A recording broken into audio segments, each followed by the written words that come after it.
Pois bem, voltamos novamente para o nosso vídeo. Esse é o terceiro vídeo. Ainda sobre a revista Promessas de Deus, capítulo 4. Nós estamos aqui no capítulo 4. Nós vamos falar sobre a obediência no Novo Testamento. Vamos falar sobre esse tema. Eu já comentei algumas coisas, mas vou aqui renovar. Certo? Então acompanhe comigo a leitura. A obediência de Deus no Novo Testamento. Eu vou começar aqui, depois eu passo para cima. Vamos lá. Um novo concerto. Hebreus 8 apresenta aspecto do antigo concerto, mostrando o quanto eles apontam para o perfeito ministério do Senhor Jesus. Ali vimos que o relacionamento entre Deus e seu povo se dava por meio... Vamos para cima, né? Tá aqui. Se dava por meio de uma fé manifestada pela obediência aos mandamentos da lei e a observação ao sistema de sacrifício do Antigo Testamento. Contudo, o profeta Jeremias profetizou que chegaria o momento em que Deus instituiria um novo pacto e que a sua lei se estabeleceria no interior da pessoa, isto é, no coração. Mas este é o concerto que farei com a casa de Israel depois daqueles dias, diz o Senhor. Porei a minha lei no seu interior e a escreverei no seu coração, e eu serei o seu Deus e eles serão o meu povo. Olha aí, chegamos finalmente a um assunto polêmico, né?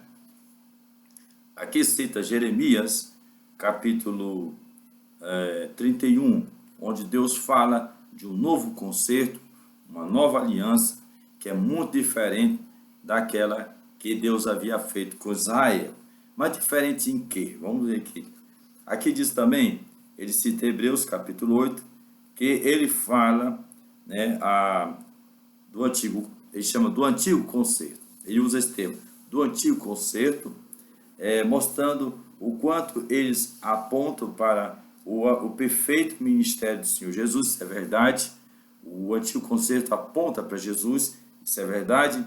Ali vemos que o relacionamento entre Deus e seu povo, se dá por meio de uma fé manifesta pela obediência aos mandamentos, né? A lei, os mandamentos da lei e observação ao sistema de sacrifício do Antigo Testamento. Isso aqui é um resumo assim, cristão, né? Esse aqui é um resumo da teologia cristã, teologia da Igreja Católica, teologia das igrejas protestantes, está tudo aqui resumindo. Mas tudo foi viciado. É uma teologia viciada. Por quê? Porque ele fala aqui a observância da lei, né? A observância da lei. Só que Israel, ele tem lei, tem muitas leis, mais de 300 leis, né? 318 leis, ou 600 leis, tem muitas leis, leis que deve fazer e leis que não deve fazer, como se a fé fosse somente essas leis. Mas não é assim, não é bem assim como tem que ser. Eu já expliquei para os senhores que o que nós chamamos de lei no nosso Novo Testamento, ou na nossa Bíblia, que foi traduzido por padres, eles só conseguiam essa palavra, lei. Então, assim, você obedecer às minhas leis. Mas só que lá, a palavra é Torá. Está aqui, ó. Torá. E Torá não é só lei. Tem as leis, mas tem mais. A Torá, ela é a primeira letra de Gênesis, a última letra de Deuteronômio. 5 livros. Isto é a Torá. Isto é a Torá. Né? Só que na nossa Bíblia, quando vai falar da Torá, ele fala assim, da lei. Aí você é lei. Seu entendimento de lei é lei. Você não consegue entender que não se fala de lei, fala-se da Torá, do ensino. Eu estou aqui para corrigir mesmo, viu? Então, você, por exemplo, pega o Salmo 1:1, né? Eu tenho aqui o Salmo, pera instante que eu vou pegar uma Bíblia. Pois é, aqui está uma Bíblia cristã, e vou mostrar para você o Salmo 1, né? Que está na nossa Bíblia. Salmo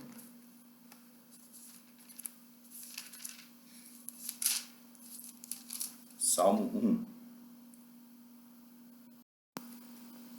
Salmo 1.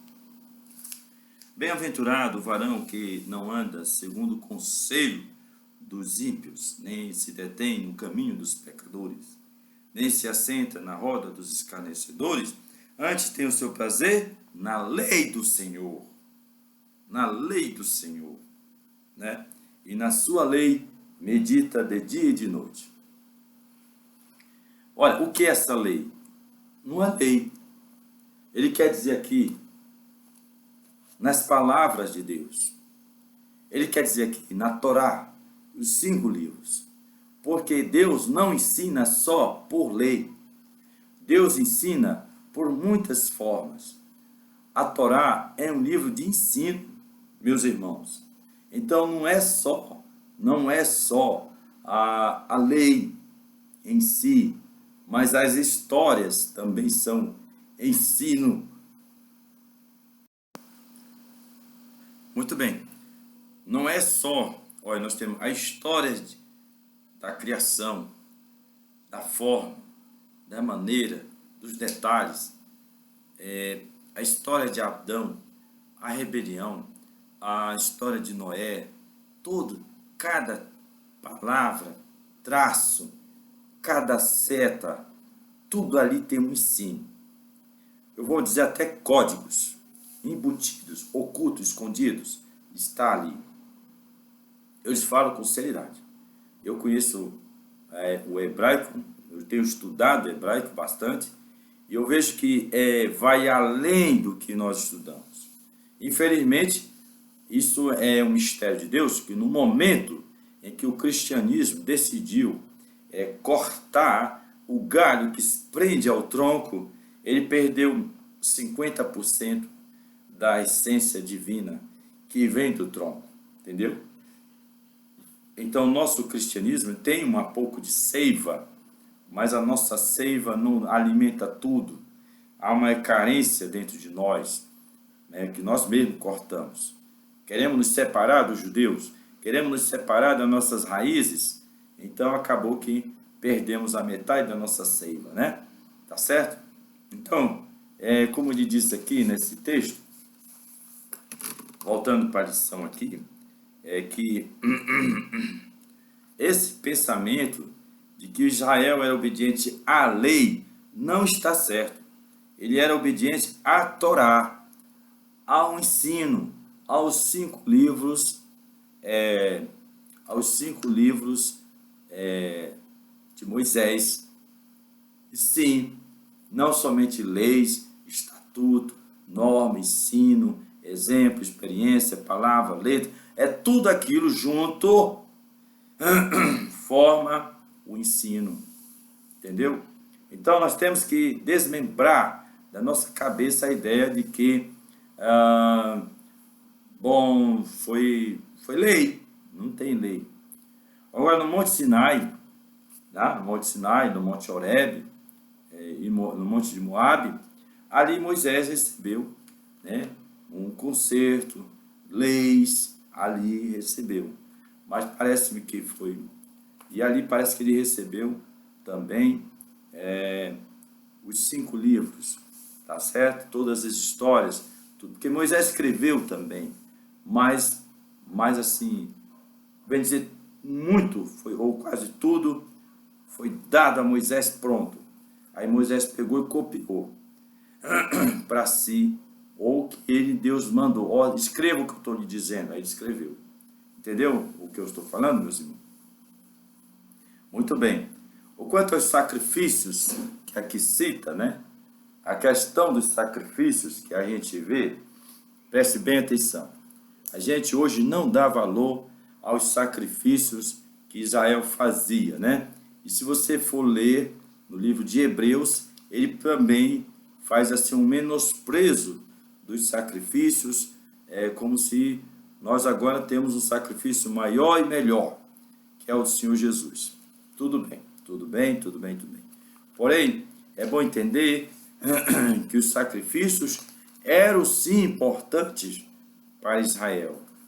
Eram importantes para mantê-los como um povo santo, um povo especial, um povo separado, a fim de que a ira de Deus não os consumisse, porque Deus habitava no meio deles. Então a ira de Deus poderia consumi-los. Aí para evitar isso, tinha os sacrifícios, tinha as propiciações, tinha vários objetivos naquilo, era importantíssimo para que Israel existisse, permanecesse existente. Se eles abandonassem aqueles sacrifícios, eles poderiam ser destruídos ou desaparecidos, ou ficar de uma forma assim, vulneráveis, certo? Mas quando eles violaram bruscamente e violaram mesmo as leis, a Torá, né? Vou falar a Torá, o ensino, vamos dizer, abandonaram os caminhos do Senhor mesmo, então os sacrifícios deles não tinham mais valor. O Senhor cortou os sacrifícios de Israel. Em 600, primeiro pelos babilônicos e depois pelos romanos, Deus cortou os sacrifícios. E eles eram importantes, né? Mas por quê? Por causa do abandono que eles fizeram dos caminhos do Senhor, que seus sacrifícios não tinham mais valor, não tinham mais importância. Amém? Então nós temos que entender que os sacrifícios eram importantes. Hoje eles vivem eles fazem sacrifícios porque eles só podem comer comidas que são oferecidas a Hashem, ao Eterno. Então toda a comida deles, eles fazem sacrifício, sim, para eles se alimentar, como era no passado. Só podiam alimentar-se de um animal se ele fosse ofertado primeiro ao Senhor, cortado da maneira como tinha que ser, né? Tá bem, meus irmãos? Tá bem? Então eles também fazem hoje sacrifício para comer comidas santas, comidas puras. Amém? Aí assim, vamos agora essa questão do novo concerto, né? Deus fala assim, e porei no coração, né? Ele diz assim, porei no coração. Ele diz aqui assim, ó, mas este é o concerto que farei com a casa de Israel, depois daqueles dias, diz o Senhor, porei a minha lei, a minha Torá, não é lei, a minha Torá, né? No seu interior, e a escreverei no seu coração, e eu serei o seu Deus, e eles serão o meu povo. Esse aqui é muito mais forte do que você imagina. O Eterno está colocando aqui, dizendo que ele vai colocar a sua Torá dentro do nosso coração, né? De Gênesis a Deuteronômio, ficará dentro do nosso coração. Nós vamos aprender isso. Agora é interessante que como eu digo para vocês, o primeiro concerto com Deus no Monte Horebe, primeiro foi para o coração de Israel. Deus entrou e fez eles subirem na alma, no espírito, ao mundo divino, e ali eles gravaram nos seus corações coisas elevadíssimas de Deus. Mas quando desceram, bastou uns dias, Moisés não está no acampamento, e eles se desviaram do caminho do Senhor, né? Não desviaram-se de adorar a Deus, mas introduziram, né, coisas perversas que Deus abominou. Nós vamos agora continuar com a leitura do Jesus Cristo, o mediador, né? Agora, nessa nova aliança, vai entrar um mediador novo. Isso Israel também já esperava, né? Está aqui a leitura, né? Ok, deixa eu ver. Dá para acompanhar.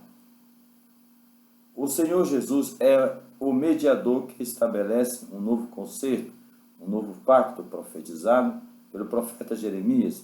Em vista disso, podemos afirmar que o novo pacto é uma promessa de graça e amor. Deixa eu ajeitar aqui de novo, tá?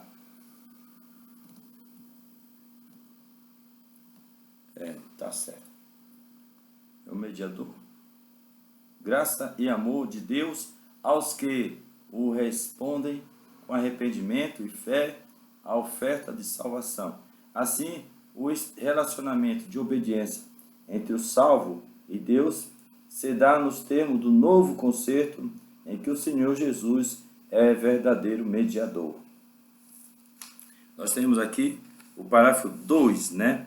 Ele cita aqui Jesus como o mediador do novo concerto, né? Isso ocorre a partir de Pentecoste, né? Quando é derramado o Espírito Santo em virtude do sacrifício do Senhor Jesus. Uma vez que eles começaram a aceitar Jesus, todos começaram a receber uma unção divina, um fogo do céu. Isso aí é uma renovação, né? E veja que no antigo Israel não havia isso.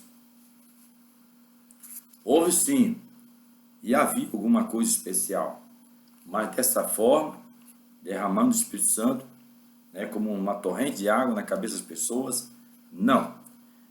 Só ocorre depois que Jesus é ressuscitado. Então, os judeus não reconhecem Jesus como Salvador, mas nós temos histórias da sua morte, da sua ressurreição, tem testemunhas, e tem testemunhas do que ocorreu logo depois em Jerusalém, anos antes da destruição do templo, o trabalho que os discípulos de Jesus tiveram ali, né, divulgando, anunciando o Senhor Jesus, o Messias. Isso está na Biblioteca de Jerusalém. Pode ver lá a história do povo que seguia Jesus dentro de Israel no primeiro século. Tá certo? E é explicado pelos apóstolos que a morte do Senhor Jesus tem um valor sacrificial e assemelha-se a uma oferta especial dada a Deus, onde Jesus cumpre esse sacrifício. Mas se você for ler mesmo a Torá, você vai ver que ele não é o único. Ele é o mais especial, ele é o especial. Mas todos nós também oferecemos nossos corpos como sacrifícios vivos, e até quando morrer, nós estamos ofertando a nossa carne ao Senhor e derramando nosso sangue ao Senhor.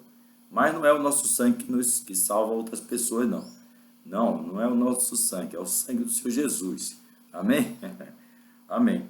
Vamos ver aqui 1 Timóteo 2,5. Vamos abrir nossa Bíblia. 1 Timóteo, abra sua Bíblia em 1 Timóteo, capítulo 2, o versículo 5. 1 Timóteo.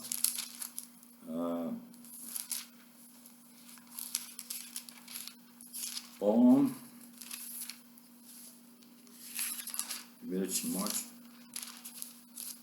2,5 diz assim: porque há um só Deus e um só mediador entre Deus e os homens, Jesus Cristo, homem, né? Então, havia um mediador entre Deus e Israel, que era Moisés. Agora apareceu Jesus, né? Esse é o mediador. Então está aqui uma novidade para os judeus entender a importância de Jesus como mediador desse novo concerto, dessa nova aliança. A obediência no novo concerto, né? A obediência no novo concerto. Vamos aqui, né? Diz aqui. Os ensinos do Novo Testamento mostram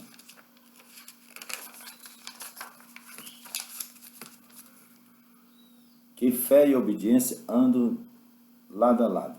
Nosso Senhor ensinou: se me amardes, guardareis os meus mandamentos. Essa expressão, guardareis, também pode ser substituída por obedeceres.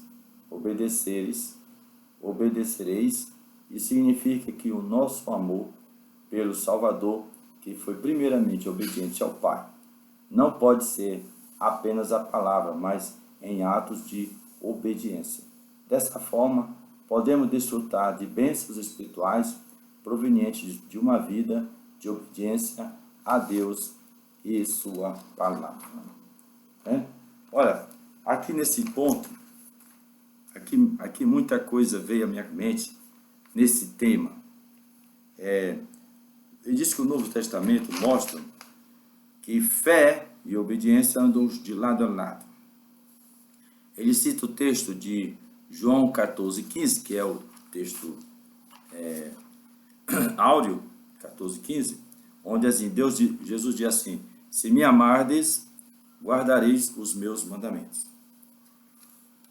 Olha, vou ser sincero, só o Novo Testamento não é suficiente para nós cumprir esse mandamento.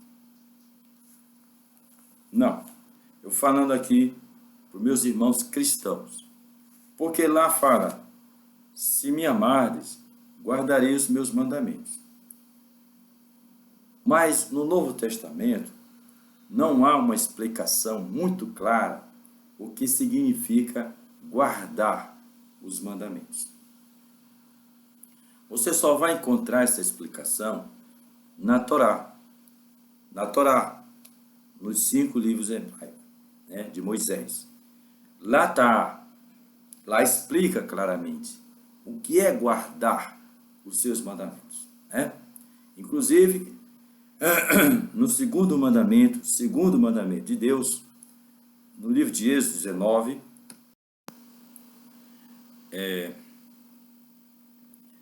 Êxodo 20, acho que 3, 4 ou 5, diz assim, Deus fala assim: eu uso de misericórdia até 1000 gerações, ou 2000 gerações, daqueles que me amam e guardam os meus mandamentos. Ali Deus, no Monte Horebe, ele já estava mostrando que guardar os mandamentos e o amor estão juntos. O amor, amar a Deus e guardar os mandamentos estão juntos. Ele diz que quando a pessoa consegue amar a Deus, guardando seus mandamentos, para esta pessoa, ele mostra misericórdia. E a palavra misericórdia ali também é traduzida por graça. Por graça. Eu acho que nós somos assim, muito mal educados, por crer que somente no Novo Testamento nós estamos na graça, porque o Espírito Santo é derramado, graça e paz. Mas lá na aliança de Moisés, no Monte Horebe, Deus já dizia, Êxodo capítulo 20, versículo 4 e 5, que se amardes a mim e guardar os meus mandamentos, haverá graça, derramará graça. E as mesmas palavras o Senhor Jesus diz aqui: se me amar e guardar os meus mandamentos. Olha, por que Jesus falou assim? Porque é assim que está escrito na Torá. Não pode haver o amor sem guardar no coração os mandamentos. Amém? Então a prova do seu amor está em guardar o seu. Irmão Jorge, o que significa guardar os seus mandamentos? É importante essa observação. Você que não estuda a Bíblia, você que não vem para a escola bíblica, você que não conhece as palavras do Senhor, o que Ele ensina, você não terá condições de guardar os mandamentos. Possa ser que na sua casa você leia a Bíblia diligentemente, estude, se esforce, busque. Isso pode ser importante, sim. Nesse caso, você terá condições de guardar os mandamentos do Senhor. Agora, a escola bíblica ajuda toda a igreja a guardar os mandamentos do Senhor no seu coração. E esse é o objetivo da gente mesmo, é guardar. Abre o seu coração, tire tudo que o Senhor não gosta de lá e coloque só o que o Senhor gosta. Os mandamentos, as palavras, os ensinos, seus estatutos, suas normas. Entope ele lá com as palavras do Senhor. Feche, bote o cadeado para não sair nada. Então você amará o Senhor de todo o coração. Amém? Então o Senhor vai amar. Eu fiz assim, fechar o cadeado, né? Que eu quis dizer. Então você vai amar o Senhor de todo o seu coração, tá certo? Então está aqui a palavra de Deus ensinando aqui isso. Então essa demonstração de Jesus, ela está na Torá. E aí Jesus repete aqui, indicando que ambas são a mesma coisa. Você ama o Senhor? Ama. Guarde os seus mandamentos no seu coração, então você amará o Senhor. Mas se você não sabe quais são os mandamentos, não sabe qual é o caminho do Senhor, não sabe nada do Senhor, você não vai amar o Senhor. Você não vai cair, não vai resistir nem a prova de fogo, vai queimar o papel todinho que você construiu no seu coração. Nós temos que construir no coração um alicerce forte, seguro, para aguentar a tempestade. Tem que guardar os mandamentos do Senhor, né? Aí nós estamos lendo aqui o que é Jesus, a obediência do novo concerto, né? Exatamente, tá certo? Então, é preciso conhecer os mandamentos do Senhor. O novo concerto tem mandamentos? A pergunta aqui. Olha, os mandamentos de Deus não mudaram em nada. Os mandamentos de Deus nunca mudaram em nada. Quando Israel violou o mandamento ali no Monte Sinai, que Moisés quebrou as pedras, ali quebrou a aliança. Foi feita uma nova aliança, novas pedras, mas a palavra era a mesma. Chegou no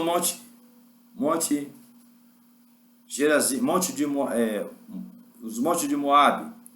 Ali no Monte de Moabe, Moisés, 40 anos depois, trouxe um novo concerto com o povo de Israel, mas as palavras eram as mesmas.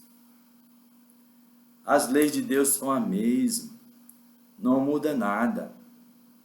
Mas é acrescentado algo. Ali ele acrescenta algumas coisas que lá no Monte Horebe não havia sido acrescentado. Então, ali no Monte de Moabe é acrescentado. Olha, se fizeres a vontade do Senhor, bendito será na tua casa, bendito será onde tu vai, bendito será aqui, bendito onde tu for, bendito. Vai abençoando. Mas se tu desobedecer, maldito será, maldito aquilo, maldito aqui, maldito. Será maldição sobre ti. Então isso foi acrescentado. E nessa nova aliança do Senhor Jesus, as leis de Deus não mudaram também. Não mudaram nada. Continuam as mesmas.